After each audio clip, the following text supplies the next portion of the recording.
নমস্কাৰ, সকলোলৈকে স্বাগতম জনাই আৰম্ভ কৰিছোঁ ৰতনপুৰ বাতৰি আপোনাৰ বাতৰি। আজি ইংৰাজী 30/4/2023 চন।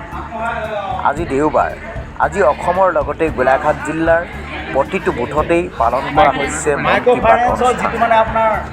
আজি ৰতনপুৰ গাঁও পঞ্চায়তৰ প্ৰতিটো বুথতেই ভাৰতীয় জননেতা, জনপ্ৰিয় প্ৰধানমন্ত্ৰী সংখ্যক মন কি বাতৰ চলাইছে প্ৰস্তুতি।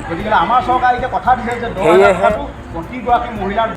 বুথ নং 164 পুষ্পবন বুথত প্ৰায় 172জনীয়া আত্মসহায়ক গোটৰ সদস্যা উপস্থিত থাকি মন কি বাতৰ অনুষ্ঠানত ভাগ লয়।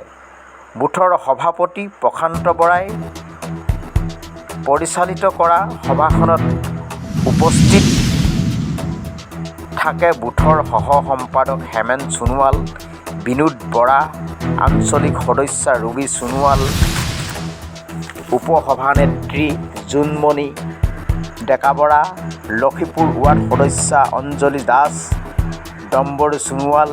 ঠিক তেনেদৰেই 177 নং জিতপুৰ ৱাৰ্ড, 164 নং 1 নং ৰতনপুৰ ৱাৰ্ড, 173 নং আমগুৰি ৱাৰ্ড, 174 নং মুছৰভঙা ৱাৰ্ড, 167 নং সোণাপুৰ ৱাৰ্ড, 165 নং নাৰায়ণপুৰ ৱাৰ্ড, 174 নং চৰাইমাৰী ৱাৰ্ড, 163 নং লক্ষীপুৰ ৱাৰ্ড, 162 নং 2 নং ৰতনপুৰ ৱাৰ্ড।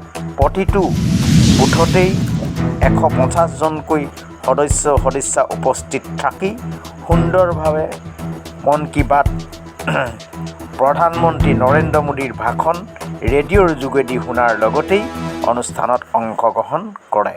ধন্যবাদ।